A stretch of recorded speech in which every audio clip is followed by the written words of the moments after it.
Bom dia, pessoal. Vamos continuar nosso estudo do livro de Geração em Geração. Na verdade, estamos vendo, lembra sobre as lembranças que ele tinha e as lições que ele estava trazendo. São lições que nós podemos levar para a nossa vida, muito interessantes. Ele diz o seguinte, estamos no início da página 34. Todas as mães gostam de se vangloriar das coisas inteligentes que os filhos dizem. E a minha mãe não era exceção. Na prática, aqui eu queria aproveitar, se você se lembra, quando estudamos no livro Rumo a uma Vida Significativa, nós estudamos lá sobre educação e o conceito do que significa educação. E muitos pais, hoje em dia, não quero dizer pecam, erram um pouco, quando, olha que engraçado, e acham engraçado, e que pode até ser engraçado, mas uma atitude que a criança fez, eventualmente imprópria, e pareceria que eles estão estimulando isso, entendeu? A criança, que engraçado, a criança é agitada, jogou suco em cima de alguém, jogou café em cima de alguém, sabe? Enfim, tem coisas que são educação, tem coisas que, independentemente de qualquer situação, a gente tem que saber o que deve ser feito ou não. Mas, contudo, eu trouxe isso ao coração de que coisas que achamos inteligentes e tem coisas que achamos engraçadas, etc., mas às vezes não são tão corretas. Então, devemos saber colocá-lo numa perspectiva certa. Então, eu via contar muitas vezes que, quando eu era criança e queria tomar sorvete, ela me dizia que eu não podia fazê-lo, porque como eu estava fleischig, se tinha comido carne, não me era permitido tomar sorvete durante certo período de tempo. Entende-se que o sorvete era de leite. Ok? Minha resposta era, me dê um copo de leite e você vai ver como eu consigo ficar milkshake rapidinho. Já fico de leite. Na prática, isso é uma resposta esperta. Entendeu? A mãe pode rir, pode achar engraçado, como a gente riu aqui, mas tem que saber, eventualmente, não comemorar esse tipo de atitude. Não, por quê?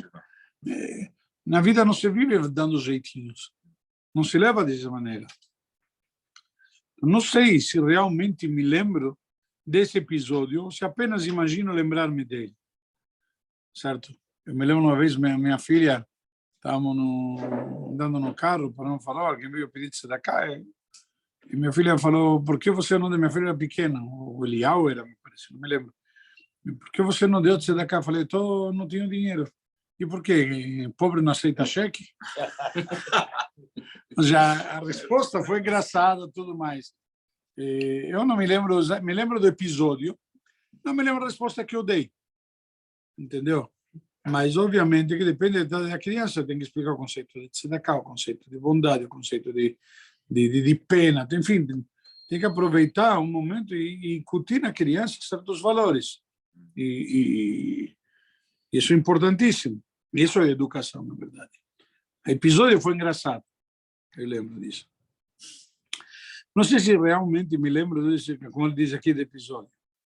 Em todo caso, tenho no máximo uma vaga lembrança o que significa que ele desertou, deserto ocorreu quando eu tinha menos de 5 anos, pois me recordo a maioria dos fatos aconteceu depois de que passei dessa idade.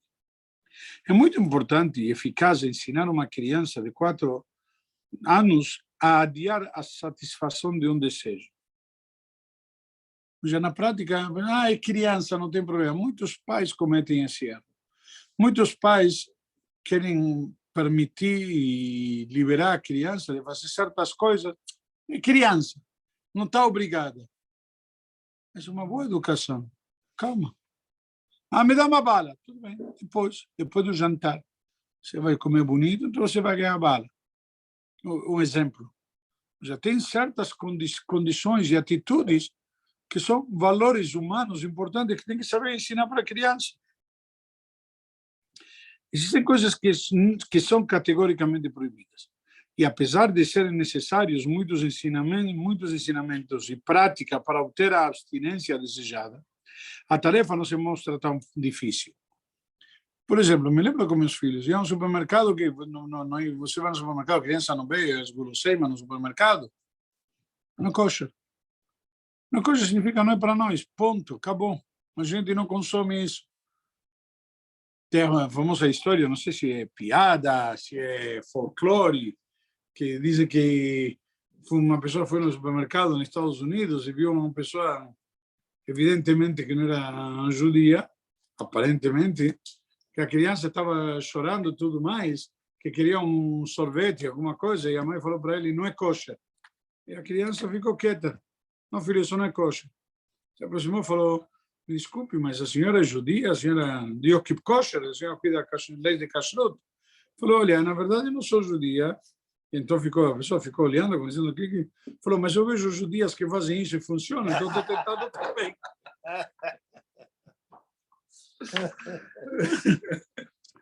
Mas, na verdade, essa é a questão, faz parte de uma boa educação.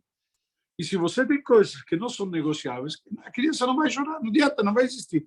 Não fica tão difícil. Quando a criança se torna, doutor aí, se torna um pouco mais resiliente, por assim dizer. Quando ela vê que em determinado momento há mais sede. Então é uma questão de tempo. Na hora que, quanto eu vou chorar que você vai ceder, então não se preocupa. Criança consegue chorar o suficiente para irritar a mãe e a mãe ceder. Agora, tem coisa que se você não vai ceder, a criança sabe que é limite claro, não vai, não é kosher. Então, acabou, não adianta espernear. Está claro?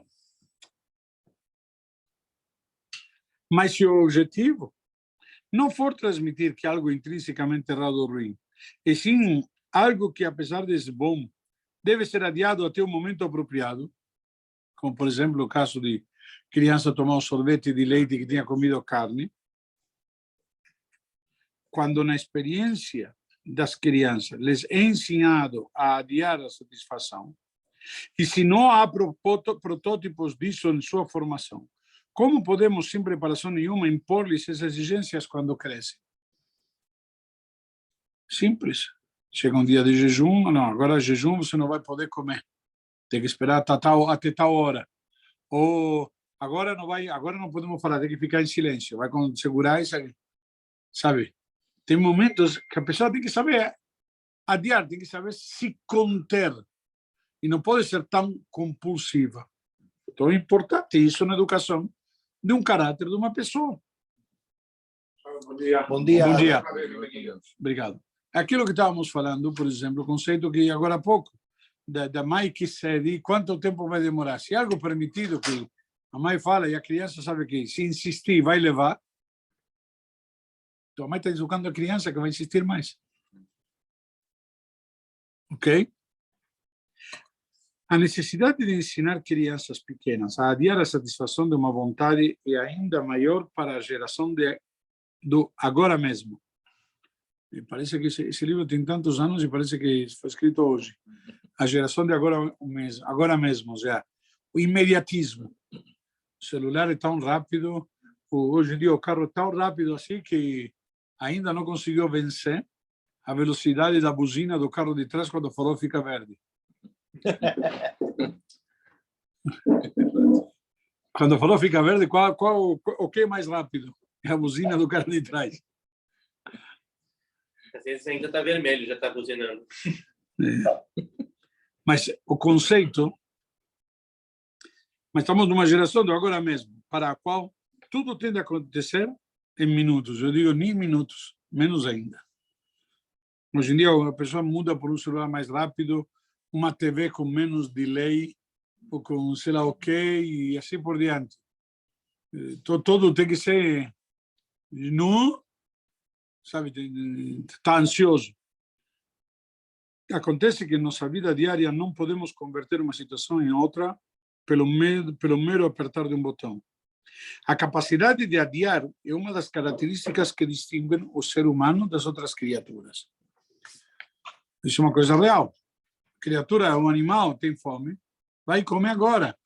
O ser humano tem a possibilidade de quê? Se segurar, não vou esperar.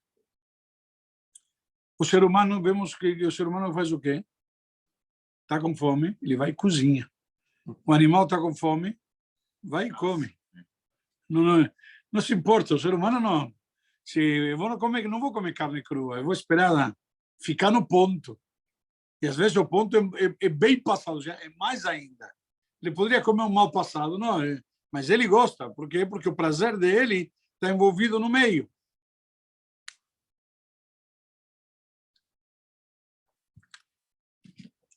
Os animais são guiados pelo impulso e procuram satisfação imediata.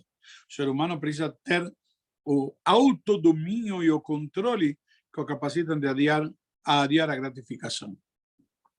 Inclusive, nós vemos isso no trabalho. Quem é empregado ou quem trabalha eventualmente por determinado período, certo? Por exemplo, não sei como você cobra as consultas, mas provavelmente você faz consultas e no final do mês acerta todas as consultas do mês. Você trabalhou e não recebeu nada. Depende, algumas pessoas é por consulta, outras mensal, e depende do acordo. Né? Por isso que eu estou dizendo, mas você tem que aprender a trabalhar, ok, eu vou receber depois. Sim. Certo? Não é que recebe na hora, a compensação é imediata. Quando a compensação é imediata, você tem uma satisfação de determinada maneira, talvez... Bom, estou aguentando esse cidadão que daqui a pouco eu vou ter para poder pagar o jantar das crianças. Minha sugestão infantil de 50 anos atrás parece ser a prática aceita e madura do mundo de hoje. Olha aqui. Alguma coisa restrita? Se for, encontramos uma forma de fugir à restrição.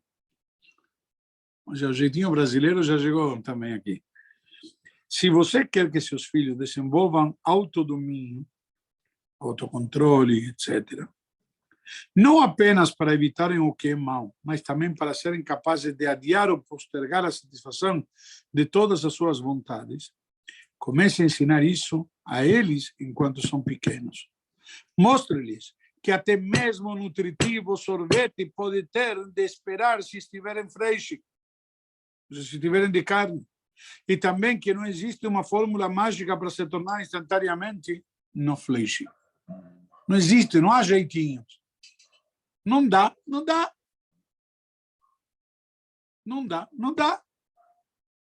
Isso daqui é importante. E a gente muitas vezes não percebe a relevância. É uma criança, não tem problema. Essa, não sei se a palavra seria certa, indulgência dos pais, é grave. Algo que não era tolerado em nossa casa era qualquer tipo de palavrão ou blasfêmia. Papai costumou interpretar a proibição bíblica Elohim lo tekalel, significa literalmente não amaldiçoa a Deus, como uma pessoa justa não amaldiçoa. Não é não amaldiçoar a Deus, não amaldiçoa nunca. Era muito raro ver papai realmente zangado. No entanto, se ele de fato se aborrecesse e acabasse ficando zangado, a pior ofensa que era capaz de proferir não passava de que ele tinha pão fresco e mole e manteiga dura. Uma imprecação é que aprendera com sua mãe.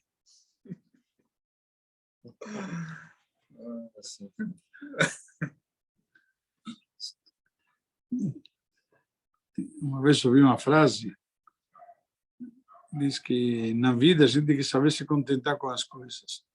Quando você é jovem, tem dentes, mas não tem dinheiro para comprar o pão fresco para poder comer com os dentes. Trabalhou toda a vida, chega numa idade que consegue comprar o pão fresco, que é molinho, mas já não tem os dentes para comê-lo. Então, qualquer pessoa que tenha experimentado a frustração de tentar passar manteiga gelada e dura num pão mole é perfeitamente capaz de entender o quanto o papai deve ter sido provocado para desejar-lhe isso a alguém. Pega pão de forma, sabe? Mas bem fresquinho e tenta passar aquela manteiga que sai bem da geladeira. Mas ele nos ensinou que nem mesmo a raiva precisa ser expressa de forma destrutiva. Ou seja, o que ele falou? Que o cara tinha dificuldades mas estava dando comida. Ou seja, o jeito dele te... Como se diz? Mesmo se o jeito dele te amaldiçoar, não sei se seria a palavra, praga, né? mas jogar uma praga, era uma praga positiva. Que não te falte comida. Só você vai ter dificuldade. Ok? Pega o miolo, pega a fatia de pão de forma fresquinha e tenta passar manteiga bem congelada lá, bem fria. Já tentou? Eu desisti. Nesse fácil. Mas Isso é difícil, Rabino. quer desistir? Não. Você, alguém que te faz mal, alguém que faz mal, você não desejar o mal. Você tenta, muitas vezes você fala, não vou pensar nisso, não vou, mas é um exercício, né? Não é fácil. É educação. Isso que se você vê esses dois pequenos, não sei, Maria de parágrafos, capítulos, ou sei lá o que está aí, justo entre asterísticos, mas ele nos está dando uma lição importante na educação para a formação do caráter de uma pessoa.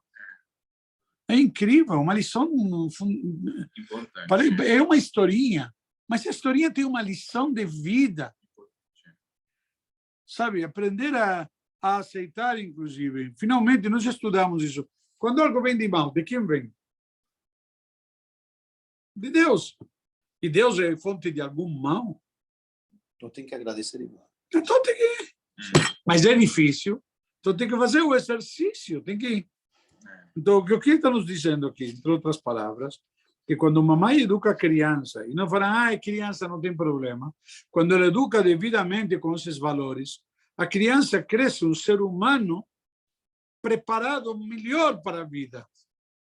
Está mais pronto, mais maduro. Por quê? Porque ele está pronto para adiar, para aceitar, para... Tem mais limites. Os seus limites são não somente maiores, senão são mais fortes. Porque mesmo quando estoura, o que ele deseja? Entendeu? Que ele tenha pão fresco com manteiga dura. Que o cara morra de fome. Não sei se entendeu. Sim, lógico. O Talmud nos traz um exemplo muito bonito na explicação dos Salmos. Conta o episódio de Rabi Meir e a esposa dele, de Brúria, que diz o versículo Itamu hataim min haaretz, que se acabem os pecadores da face da terra. Então diz o versículo, diz que conta que na Guimarães lá, que Rabi Meir tinha um vizinho que torrava a paciência dele. E um belo dia ele não aguentou mais e ele falou que ele se morra. Que Deus leve ele, uma frase assim, mas... E isso que o Talmud nos traz sobre a sabedoria da Brúria, que ela falou para ele, peraí, está errado, você está mal interpretando o versículo. Em vez de pedir para Kadosh Baruch Hu que eles morram, você tem que pedir que morra o mal que há neles. Não eles. Porque está escrito que Itamu hataim min haaretz velo chotim, que se acabem os pecadores da face da terra, os pecados da face da terra e não os pecadores. Então, não tem que acabar os pecadores, tem que acabar os pecados. Então, reza para que ele faça teshuvá. E a Guimarães diz que ele rezou, fez teshuvá e o vizinho se corrigiu. Mas se você já vai rezar e pedir, eu costumo falar isso muitas vezes, pessoas que vêm que tem um parente que está sofrendo muito, agonizando, Deus nos livre, em algum momento, uma situação muito difícil, diz que descanse, que Deus leve e descanse em paz. Sabe, já pega, se já vai rezar e vai pedir para Deus, pede para Deus sarar. Para Deus sarar e levar é o mesmo esforço. Para nós é difícil, mas para Deus não é nada. Então, se você já vai queimar um cartucho, pede para valer. Deu para entender o conceito? Isso que o Rabino Molovani é mais inteligente? Não. Só que é uma forma diferente de enxergar a vida. De enxergar os poderes de Hashem. Então, é uma forma, como você falou antes, requer muito o quê? Exercício. Como diria o colega aqui militar aí, muito treinamento e disciplina. Mas é verdade. Por que faz um treinamento de disciplina? Um exemplo prático. Não, meu filho hoje em dia na Tzalá. O que fazem? Eles têm isso. Você na Tzalá tem esse assunto, que ele está lá constantemente trabalhando. Hoje em dia, ele teve aulas de medicina básica. Não sei se ele se lembra, mas ele já sabe que tem que, primeiro grau, tem as primeiras coisas que tem que verificar, batimento, pressão arterial, sei lá, como chama, oxigenação do sangue. São alguns índices que vai ver se a coisa é grave, não é grave, para onde que está. Talvez ele não vai ter todos os elementos. E hoje em dia, eu não fico pensando, já vou e ajo do treinamento que tem. Já está no sangue, já, só com treinamento. Entendeu? Que nem quando um militar, por exemplo, vem treinado. Chega uma hora que ele não pensa, ele age. É automático. Porque ele já está treinado a isso. Não tem que ficar fazendo todo o cálculo que tem por trás. Ok? Vamos lá. A proibição de xingar também enfatizava o poder das palavras. O provérbio popular: paus e pedras podem quebrar meus ossos, mas palavras não têm o poder de me ferir. Saúde. Ok? É errado e enganoso. E nisso tem um famoso ditado que diz: a paz pargate, overabord bastante. Um tapa se esquece, mas a palavra fica. O que o cara te falou, você vai lembrar depois de 20 anos. Mas, ok? As palavras conseguem ser destrutivas e a língua pode ser mais maléfica do que a espada. O método de papai para desestimular a lashon hara, que significa falar mal ou mexerico, era dizer: vamos falar de assuntos mais agradáveis. Vamos mudar de conversa. Quando havia muitos convidados à mesa, alguém invariavelmente fazia algum comentário negativo sobre outra pessoa. Responder essa pessoa por falar lashon hara teria sido humilhante para ela. Em vez disso, o papai dirigia a conversa para um assunto benigno, em geral introduzindo com o comentário citado acima. Vamos falar de assunto mais agradável. Entendeu? Que nem você vai falar hoje para um argentino sobre futebol. Fala, não, hoje só vamos falar de tênis.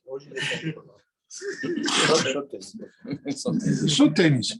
Entendeu? Ou se não, pode falar, eu não sou argentino, sou uruguaio. Mas isso já é uma vergonha. Aí já é demais. Papai frequentemente contava a história do Hafetz Haim, Rabbi Israel Meir Cohen de Radin, o sábio da geração anterior que dedicou toda a sua vida a desestimular lashon hara. O Hafetz Haim, certa vez, a caminho de casa, quando as condições de viagem colocaram em risco sua chegada ao destino final antes da sexta-feira à tarde, e ele passou o Shabbat numa hospedaria, dividiu a mesa de Shabbat com outros viajantes, alguns dos quais eram mercadores de cavalos. Estes dominaram a conversa à mesa, falando dos negócios com esses animais, cavalos fortes, cavalos fracos, criação de cavalos, etc., que era a vida deles. Após o Shabbat, alguém informou o dono da hospedaria que ele acolhera o grande Hafetz Haim naquele Shabbat. O proprietário do local então se aproximou do Hafetz Haim e se desculpou copiosamente. Eu não lhe concedi o devido respeito, disse. Eu não tinha ideia de quem o senhor era. Sinto-me tão mal por tê-lo colocado à mesa com aquelas pessoas que só falaram sobre cavalos todo o Shabbat. Tenho certeza de que o senhor ficou ofendido com o caráter prosaico e vulgar da conversa e sinto muito por isso. O Hafetz Haim sorriu. Você não tem do que se desculpar, meu caro amigo, respondeu. Tratou-me admiravelmente bem e nada me faltou. Quanto à conversa, não fiquei nem um pouco ofendido. Veja bem, meu filho, se eles estivessem falando de pessoas, eu correria o risco de ouvir lashon hara, que é um pecado muito grave. Mas como só falaram de cavalos, ora, não há nada de errado nisso. Tá bom, não falaram de Torá, não falaram de mitzvah, mas também não transgrediram nada. Então não houve uma transgressão aqui. Então não tem problema. Outra história que papai frequentemente contava também transmitia o máximo respeito que devemos ter pelas afirmações que fazemos. O fato de contá-la tantas vezes indicava que ele considerava importante sua mensagem. Sabe aquele rabino que sempre conta a mesma história? Por quê? Porque ele se identifica com isso, porque ele acha que realmente tem uma mensagem que encapsula o conceito. Se alguém me questionasse sobre alguma afirmação e eu tentasse sustentá-la afirmando, juro que é verdade, ou Deus é testemunha, ou algo equivalente a um juramento, recebia um olhar de papai que constituía uma grave repreensão. Era proibido jurar mesmo que o fato fosse verdadeiro. Por quê? A Torá nos ensina que não devemos jurar em vão. E isso é em vão. Se você não acredita em mim, o que adianta? Se acredita em mim, não preciso jurar. E se você não acredita em mim, não adianta jurar. Que? Porque falei juro, se você vai passar a acreditar? Se eu não te inspiro confiança e você não acredita, então não acredita também. Ok? A história que papai contava era do Rabbi Haikel, que dividia a liderança da comunidade com Rabbi Azriel, o Dayan. Muitas comunidades também tinham um Dayan, um magistrado, cuja função consistia em atuar como juiz ou árbitro em várias contendas ou litígios.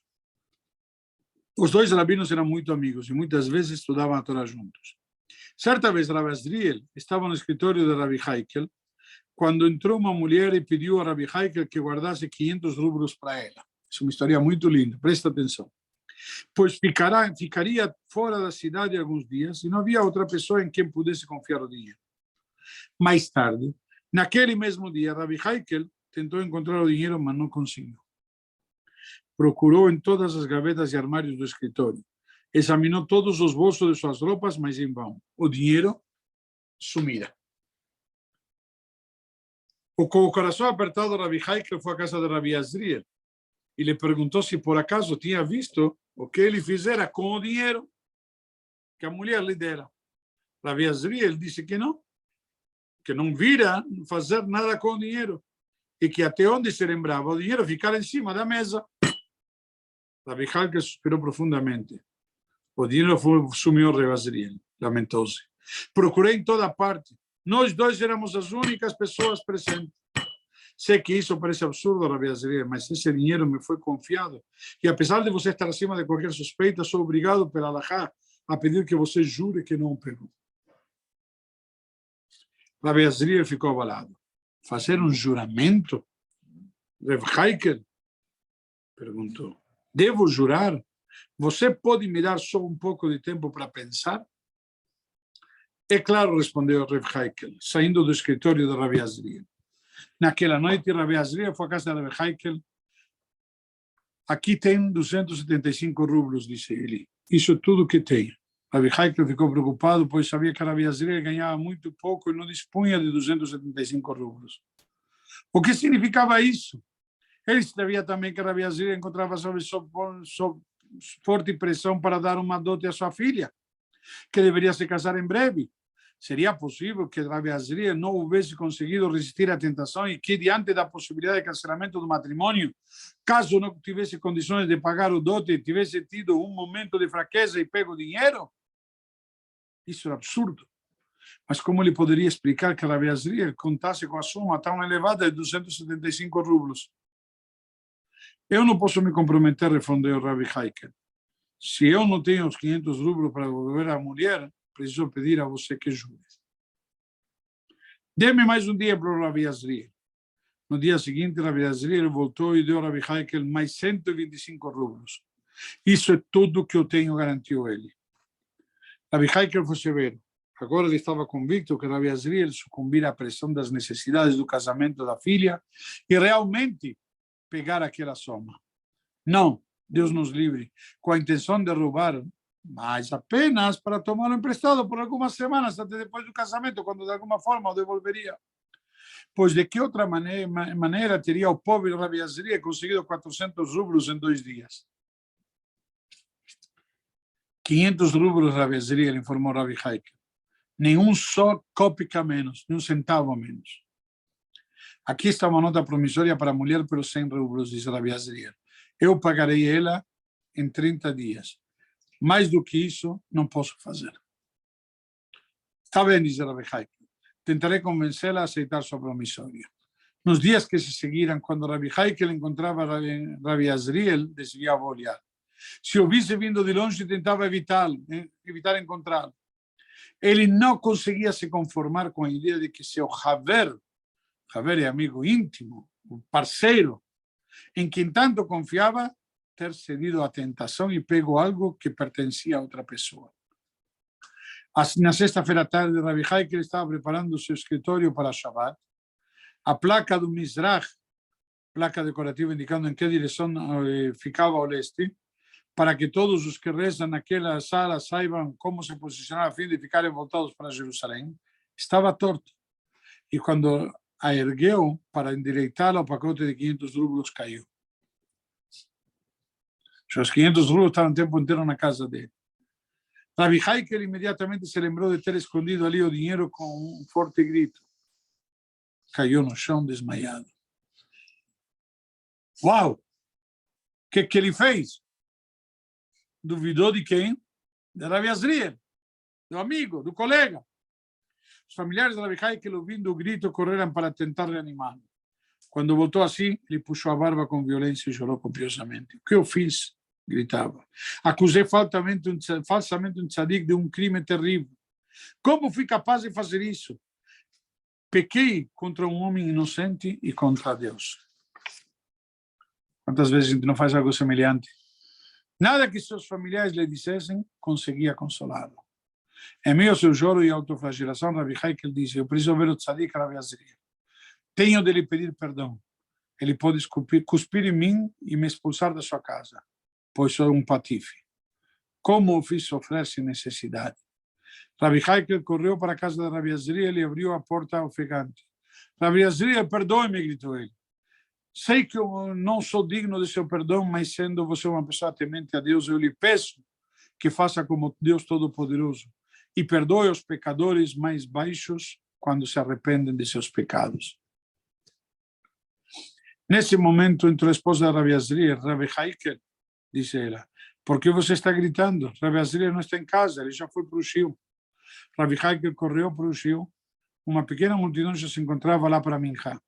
Ele se dirigiu ao púlpito e nele bateu para chamar a atenção de todos. Ouça-me, pessoas de bens, gritou ele. Ouça-me, Rabi Azriel, o tzadik. Durante 20 anos fui vosso rabino, mas não mereço sê-lo. Pequei contra um homem inocente. Acusei falsamente um tzadik de um grave crime. Eu não mereço o chão que piso. As lágrimas escorriam copiosamente por sua face. Ele se virou, correu para o Nakodesh, a arca que contém a Torá, abriu suas portas e gritou: apenas você, Deus, pode me perdoar. Rabi Azriel subiu no púlpito e abraçou o seu Haver. Acalme-se, Rabi Heikel, implorou. Por favor, fique calmo. Eu lhe perdoaria com todo o prazer e de todo o coração se houvesse algo a ser perdoado. Mas não há o que ser, para ser perdoado. Rabi Heikel, o que precisa para ser perdoado? Você não fez nada de errado. Nada de errado? Perguntou Rabi Heikel. Não é errado acusar meu amigo íntimo, um verdadeiro tzadik, de um ato tão vil?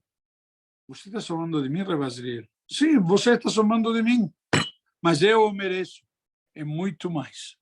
O que quer que você queira fazer comigo, Rabi Azriel, eu aceito, para minha vergonha. Deus me livre de zombar de você, Rabi Heikel, exclamou Rabi Azriel. Você não tinha outra opção. Não havia mais ninguém na sala, além de mim e de você.